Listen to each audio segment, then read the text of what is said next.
Okay,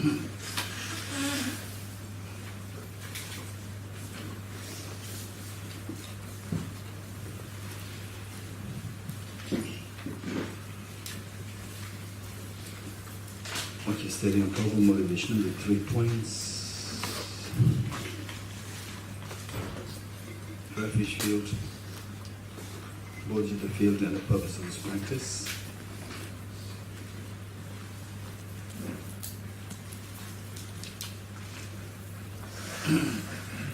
For the refuge field, what to visualize that?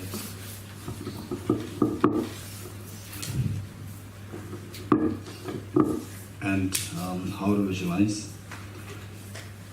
And visualize Buddha Shakyamuni, His Holiness the Dalai Lama, and all the enlightened beings. And I'll enumerate some of the Buddhas and Bodhisattvas. And if you have any idea of these beings, you can reflect on them. Otherwise, you can just simply think of Buddha Shakyamuni and His Holiness the Dalai Lama, surrounded by all the innumerable Buddhas and Bodhisattvas filling the sky. Are Maitreya, Are the Are Manjushri, Are Tara, Are Vruteshvara, Are Vajrapani, Are Krishi Pishidakaraba, Are Samadapatra, Are Nagarjuna, Are Deva, Buddha Padita, Are Acharya Nagabodhi, then Acharya Chandrakirti, Bodhisattva Shantideva, Bodhisattva Chandrarakshita, Acharya Kamalishil, and Lama Siddhimba, Adishidagura Shri Jnana, and all the enlightened beings in front of you. And how you visualize them, that makes the whole difference. Visualize them as so real, and that they're like your very affectionate parents. And imagine you as a very young girl or young boy, age 6, 7, you feel so demoralized because of being bullied by the elder children in the school, and your parents are waiting there to give full love, affection, and attention.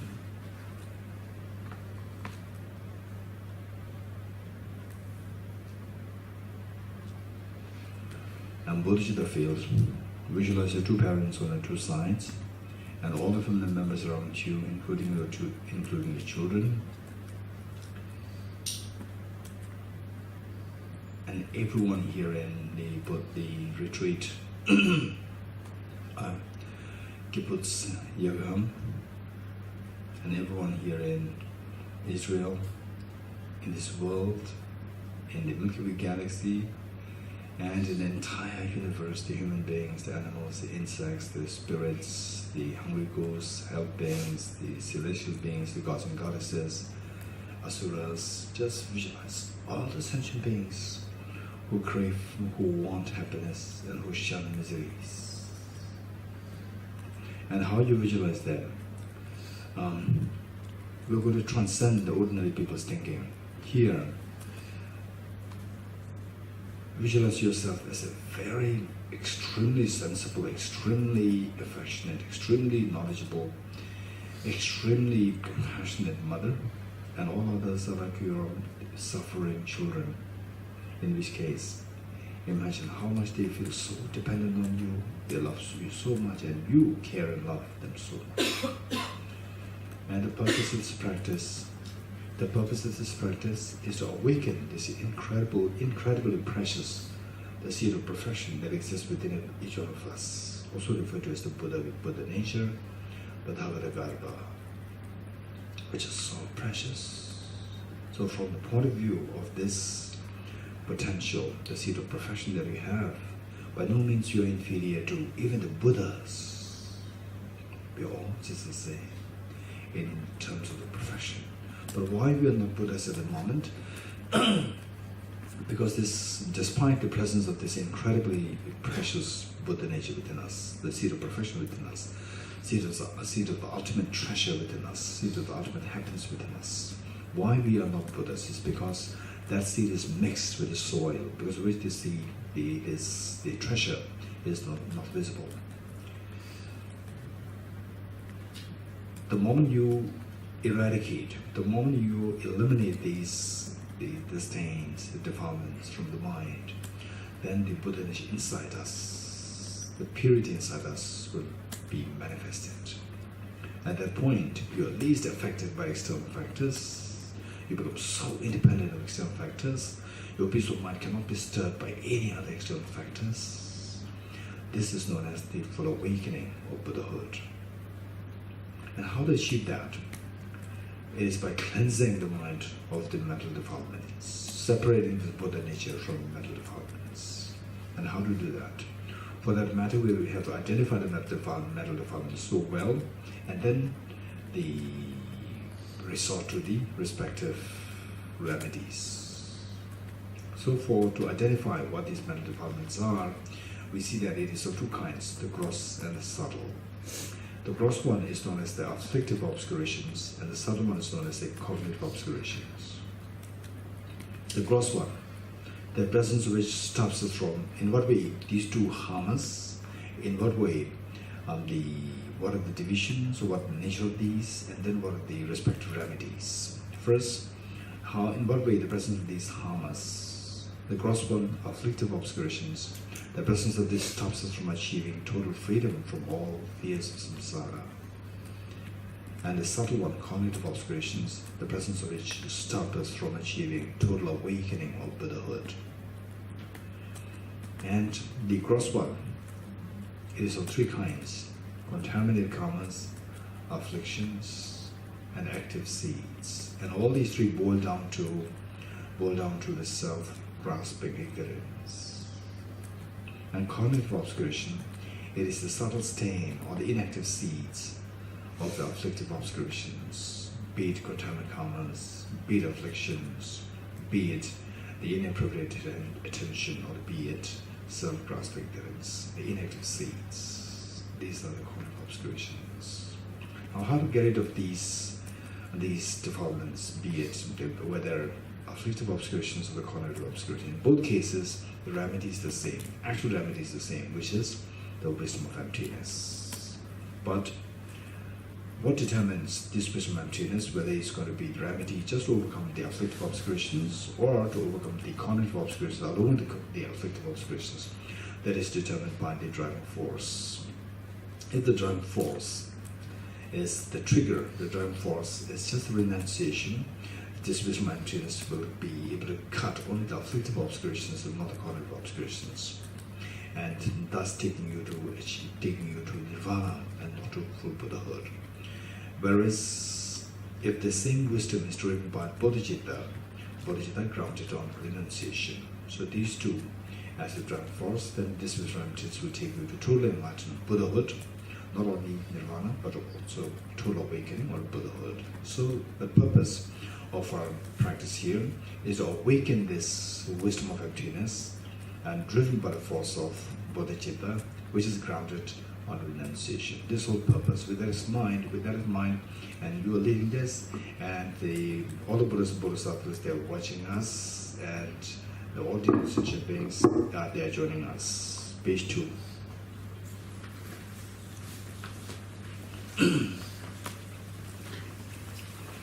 And tears with great compassion, you taught the immaculate Dharma to dispel all perverted views, to yield the Buddha with Dharma, I pay homage. And tears with great compassion, you taught the immaculate Dharma to dispel all perverted views, to yield the Buddha with Dharma, I pay homage. And tears with great compassion, you taught the immaculate Dharma to dispel all perverted views, to yield the Buddha with Dharma, I pay homage. Independent of origination, there is no ceasing, no arising, no annihilation, no permanence, no coming, no going, no separateness, and no sameness. I prostrate to the consummate Buddha, the supreme among all teachers, the one who taught this peace, which is free of elaborations. I prostrate to the mothers of the Buddhas, of the hearers, and the Bodhisattvas, who through the knowledge of all these hearers seeking pacification to complete peace, who through the knowledge of past courses was helping migrators to achieve the aims of the world, and through the possession of omniscience, subduers set forth the varieties set from all aspects.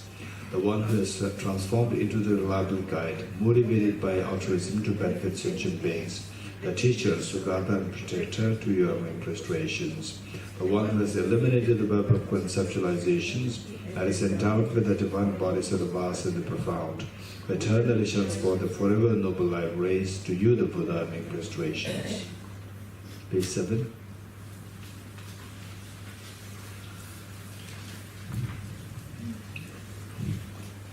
Om ye dharma hetu prabhava hetum te shantatagato yavatat te sham chayo nirodha evamati mahashramana yesvaha.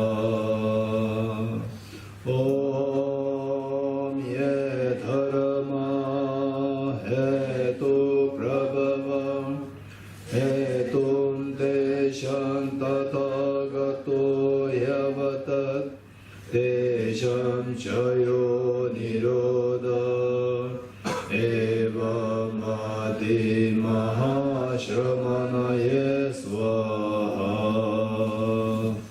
Om ye dharma hetum te shantatagato yavatat te sham chayo nirodha evamati mahashramana yesvaha. All phenomena arise from causes. The causes are taught by the Tathagata, the cessation of causes as well as taught by the great seer. Sanje Joda Zoge Chonamna Chanjo Bardo Dane Gyabsoji Dage Jinso Gebe Sonamge Joda Benje Sanje Jobarasho Sanje Joda Zoge Chonam Chanjo Bardo Dane Gyabsoji Dage Jinso Gebe Sonamge Joda Benjere Sanje Jobarasho Sanje Joda Soge Chonam Chanjo Bardo Dane Gyabsoji Dage Jinso Gebe Sonamge Joda Benjere Sanje Jobarasho. I go for refuge until enlightened to the Buddha, the Dharma, and the Sangha. Prayers are given and so forth. May I become a Buddha to benefit all sentient beings. I go for refuge until I'm enlightened to the Buddha, the Dharma, and the Sangha. While my accumulations of practice of giving and so forth, may I become a Buddha to benefit all sentient beings. I go for refuge until I'm enlightened to the Buddha, the Dharma, and the Sangha. While my accumulations of practice of giving and so forth, may I become a Buddha to benefit all sentient beings. Inspired by wisdom and compassion, today in the Buddha's presence, I generate the matter full awakening for the benefit of all sentient beings. Page 10, praise to Shakyamuni Buddha. To the founder, the endowed, transcendent destroyer, the one gone beyond, the full destroyer, completely perfected, fully awakened being, perfect in knowledge and in good conduct, Sugata, Lord of the world, supreme God of human beings to be tamed, teacher of gods and human beings, to you, the completely and fully awakened one, the endowed, transcendent destroyer, the glorious conqueror, the subduer from the Shakya clan, I prostrate, make offerings, and go for refuge. When all supreme amongst humans, you are born on this earth, you paid of 7 strides, then said, I am supreme in this world. To you who are wise, then I prostrate. With pure bodies, form supremely pure, wisdom ocean like a golden mountain, fame that blazes in the 3 worlds, winner of the best, Lord, to you I prostrate. With a supreme science, face like a spotless moon, color like gold, to you I prostrate. Dusty like you, the 3 worlds are not. Incompatible wise one, to you I prostrate. The Savior living great compassion. The founder of having all understanding, the field of merit to the qualities like a vast ocean. To you, the one with thusness I prostrate. The purity that frees one from attachment, the virtue that frees one from the lower realms, the one path, the sublime pure reality, to the Dhamma that pacifies I prostrate. Those who are devoted to the moral precepts, to you the sublime community intended virtue, I prostrate. Do not commit any non-virtuous actions, perform only perfect virtuous actions, subdue mind thoroughly, this is the teaching of the Buddha. A star, a visual aberration, a flame of lamp, an illusion, a drop of dew or a bubble, a dream, a flash of lightning, a cloud, see conditioned things as such. Through this marriage, many sentient beings attain the rank of all seeing, subdue the four faults, and be delivered from samsara's ocean, perturbed by the waves of aging, sickness, and death. Okay, Heart Sutra, page 15.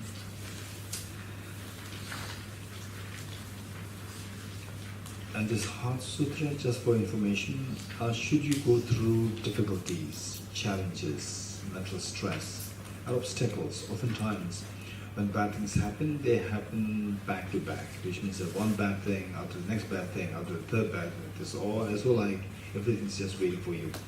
So under such situation, the reciting Heart Sutra and wholeheartedly thinking about emptiness, particularly when you say form is empty. What I'm seeing is a form, and actually from the object side is all empty. Emptiness of form. While from the object side nothing's really there. It's totally hollow there from the object side, but everything is operating on this subjective level, right? Like a dream, like a dream. Okay, yet everything functions so smoothly. So if you reflect on this point, and form is not different from the emptiness, and emptiness is not other than form. So you meditate on this, and then recite the Heart Sutra, and recite the mantra more. The other, find all these obstacles, bad things happening, because there is something, a magnet inside me, magnet inside. So this magnet, so at one point under such situation, it attracts all the bad things, and sometimes I'm more happy, sometimes bad things. This magnet is nothing but a self-grasping ignorance, which creates a dream, and self-centered attitude which operates on this. Self-grasping ignorance creates a dream. Say, somebody first creates the shopping malls, and then you go to play on it. I want this, I don't want this, I want this, I don't want this. So self-grasping ignorance creates the shopping mall of the world. Everything that you see around, that experience, is all created by the self-grasping, like a dream. And then you, self-centered attitude, plays on this. I want this, I don't want that, I like this, I don't like this. Then all the combined together, then all the attachment, anger, jealousy, all these things, fear arise. On that basis, then all the karma karmas they afflict the created, and miseries perpetuate. Okay, this is how things happen. So reading the Heart Sutra, reflect on these meanings, and then finally realize more deeply, not just, don't underestimate yourself. Never underestimate yourself.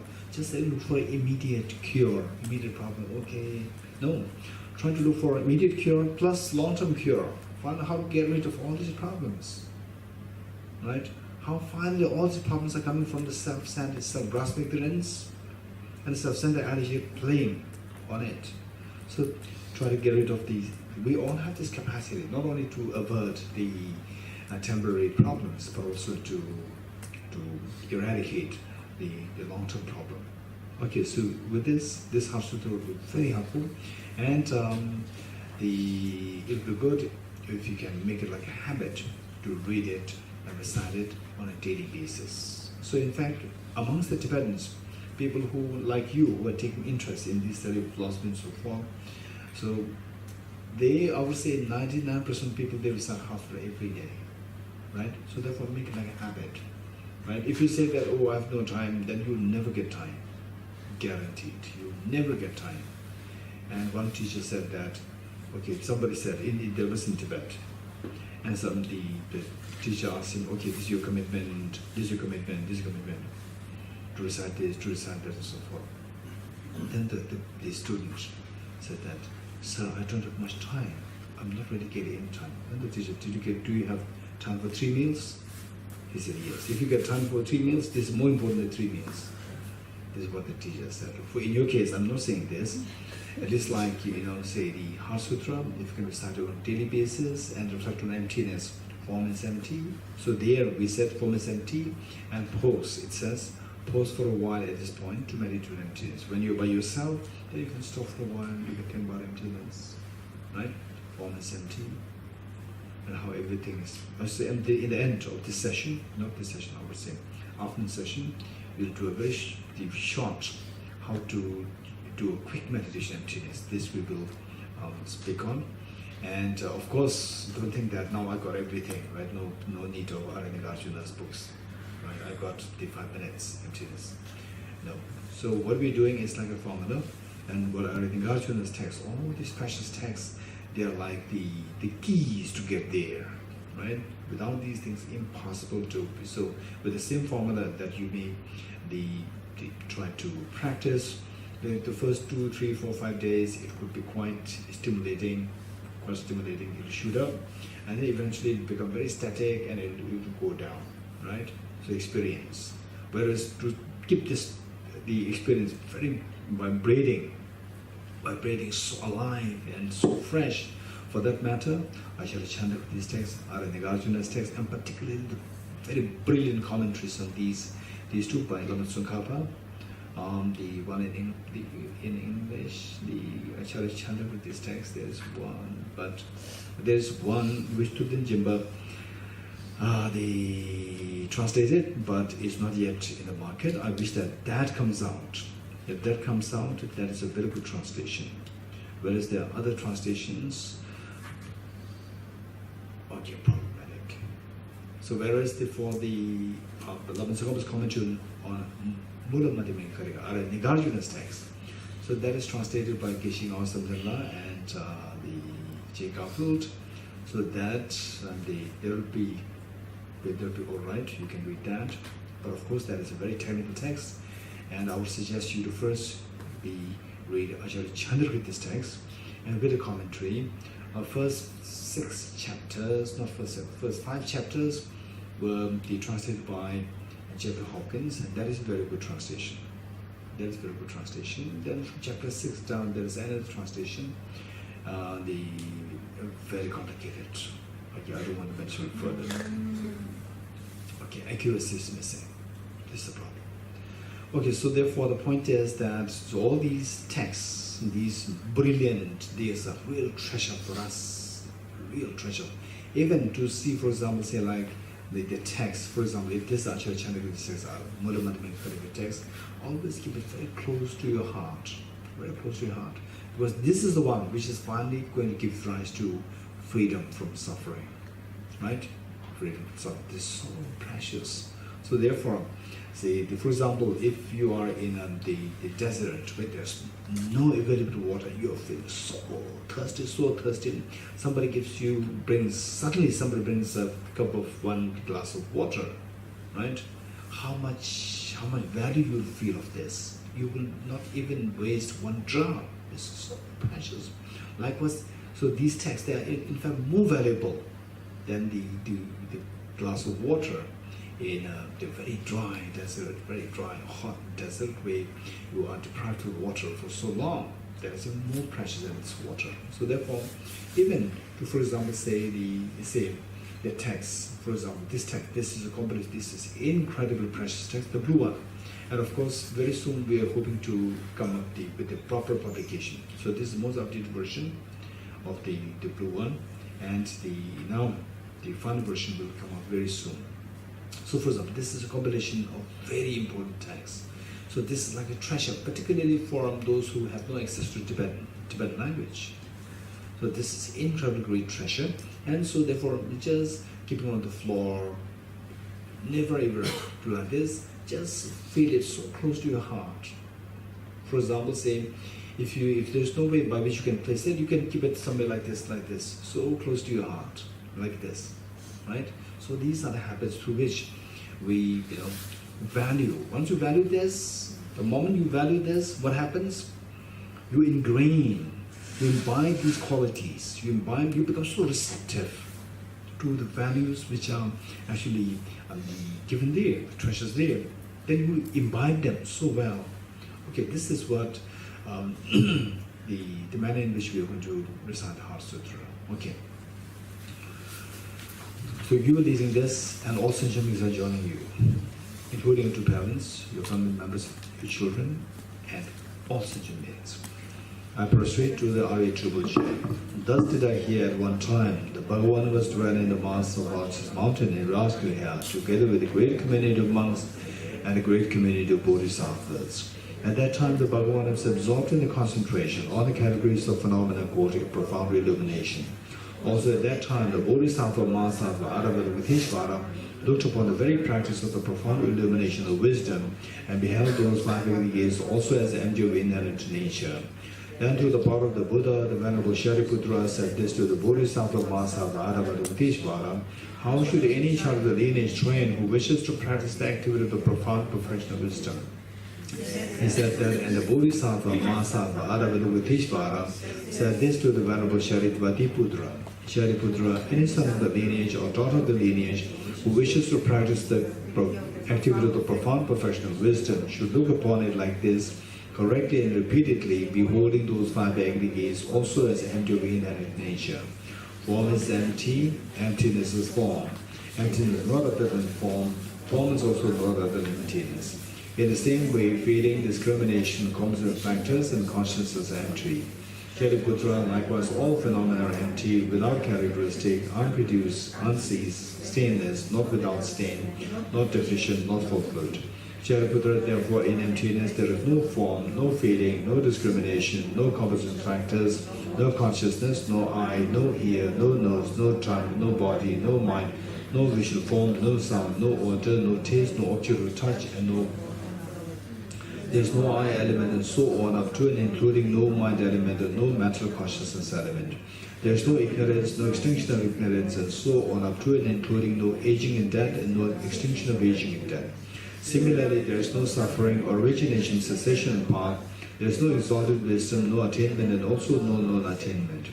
Shariputra, therefore, because there is no attainment, bodhisattvas rely on and dwell in the perfection of wisdom. The mind without obscuration, thus without fear.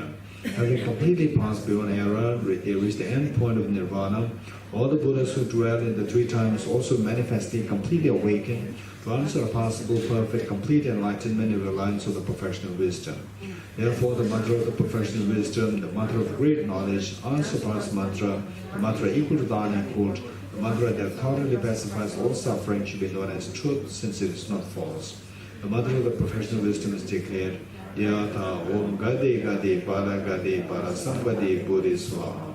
Shariputra, Bodhisattva Mahasattva should train in the profound perfection of wisdom like that. Then the Bhagavan arose in that concentration and commanded the Bodhisattva Mahasattva Aravadavitishvara, saying, well said, son of the lineage, it is like that, it is like that. One should practice a profound perfection of wisdom just as you have indicated. Even the Tathagatas rejoiced. The Bhagavan, having thus spoken, the Venerable Shariputra, the Bodhisattva Mahasattva Aravadavitishvara, those surrounding the entirety, along with the world of gods, humans, asuras, and gandharvas, were overjoyed and highly praised as spoken by the Bhagavan. Okay, let's recite this mantra. You can recite this mantra as many times as possible. When you are going by train, then wherever you are, more say we're going on your way to your work, you can recite this mantra. Let's recite the mantra once in a while, think of emptiness, right? While you're driving, don't think of emptiness. This is always what I tell people. When you drive, think of emptiness, you can easily hit somebody else, right? So therefore, the not driving, and then what? Like these situations, there are few exceptions. Otherwise, you can think of emptiness wherever you like. Okay. When they say this, imagine that, visualize the Buddha Shakyamuni so compassionately. If you read his the biography of the Buddha Shakyamuni, how he displayed incredible love and affection. You feel it, you feel this love and affection, hearing his biographies, his stories. No doubt you feel so close to him, you feel like a young child being so attached to the mother. This is what is bound to happen when we really feel the love and affection of the Buddha Shakyamuni. So imagine the Buddha Shakyamuni so affectionately, so lovingly, so caringly tells us, don't remain in a fierce samsara, come towards the ultimate happiness by awakening the seed of the Buddha nature which you have. And you hearing these melodious words of the Buddha Shakyamuni, you are so inspired, so happy. And you inform your two parents, you inform all family members and their children, you inform everyone here in Kibbutz Yerucham, you inform everyone in Israel, in this world, in the Milky Way galaxy, and the entire universe, everyone, the animals, the human